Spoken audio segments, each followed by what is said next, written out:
জাতীয় নেতৃবৃন্দ তো করেই, মিডিয়াও করে, আপনারাও করেন, ছোট কার্ডে আপনারাও রাজনীতি করেন। তো এই রাজনীতিটা বন্ধ হওয়ার জন্য বলেছি নির্বাচনের পূর্বে এবং পরে 7-7-14 দিন সরকারের পক্ষ থেকে ফ্যাক্ট চেকিং সেল করতে হবে এবং সাইবার স্পেসের নিরাপত্তা সরকারের নিশ্চিত করতে হবে। তাছাড়া আনোয়ার টেলিভিশন যদি ঘোষণা দেয় যে জামাত অমুক কেন্দ্র দখল করেছে, দেখা যাবে ছাত্রদল সেই কেন্দ্রে হামলা করে বসে আছে।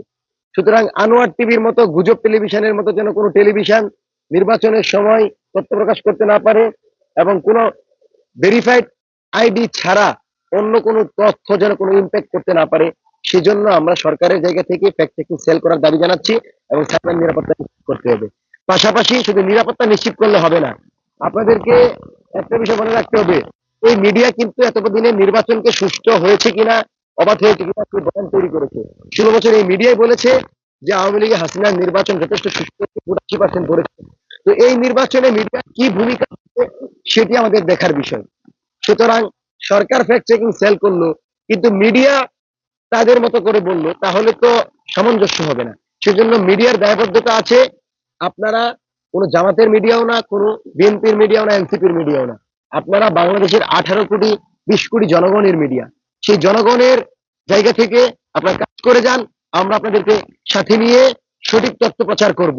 যদি জনগণের ভোটে বিএনপি ক্ষমতায় আসে, আমরা ঈদের মতো তাদেরকে উদযাপন করব। জনগণের ভোটে যদি জামাত আসে, তাদেরকে আমরা বরণ করে নিব। যদি জনগণের ভোটে কোনো স্বতন্ত্র প্রার্থী নির্বাচিত হয়, তাদেরকে আমরা সাধুবাদ জানাবো। কিন্তু জনগণের ভোটের বাহিরে গিয়ে কোনো ভোট কারচুপি করে, ইলেকশন ইঞ্জিনিয়ারিং করে, আনসারের মাধ্যমে, পুলিশের মাধ্যমে, গ্রাম্য পুলিশের মাধ্যমে যদি ভোট ঢুকিয়ে কাউকে ক্ষমতায় বসাতে চান, জনগণকে সাথে নিয়ে সংসদে আপনাদের সংসদের সামনে আপনাদের জন্য অপেক্ষা করব। সংসদের ভিতরে যেতে পারবেন না যদি ভোট ছাড়া চুরি করে বাংলাদেশের প্রতিনিধি হওয়ার চেষ্টা করেন। সেজন্য সাবধান, কোনোভাবেই এই নির্বাচনে একটি ভোটও কারচুপি করার চেষ্টা করবেন না। আমরা আপনাদেরকে সাধুবাদ জানাবো, আপনাদের অপেক্ষায় থাকবো। জনগণের আপনারা নির্বাচিত হয়ে আসেন, আমরা আপনাদেরকে বাংলাদেশের সংসদে দেখতে চাই।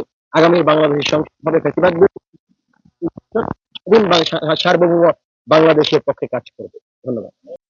যারাই ক্ষমতায় আসবে তাদের উদ্দেশ্যে একটি বার্তা, জুলাই সনদের আইনি ভিত্তি নিশ্চিত করার লক্ষ্যে হ্যাঁ ভোটে আমরা সবাই সিল দিব এবং হ্যাঁ ভোটের মাধ্যমে আমরা জুলাইয়ের যে স্পিড ছিল, আবু সাইদ ওয়াসিম মুগ্ধের যে স্পিড ছিল, জুলাই সনদের যে মূলনীতি সেটি বাস্তবায়ন হবে এবং আমরা আশা করব সংসদে গিয়ে অতি দ্রুত সময়ের ভিতর আপনারা সেটি বাস্তবায়ন করবেন এবং সেটি সংবিধান অন্তর্ভুক্ত করবেন।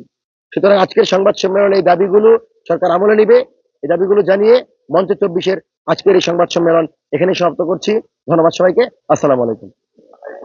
হ্যাঁ, প্রশ্ন করুন।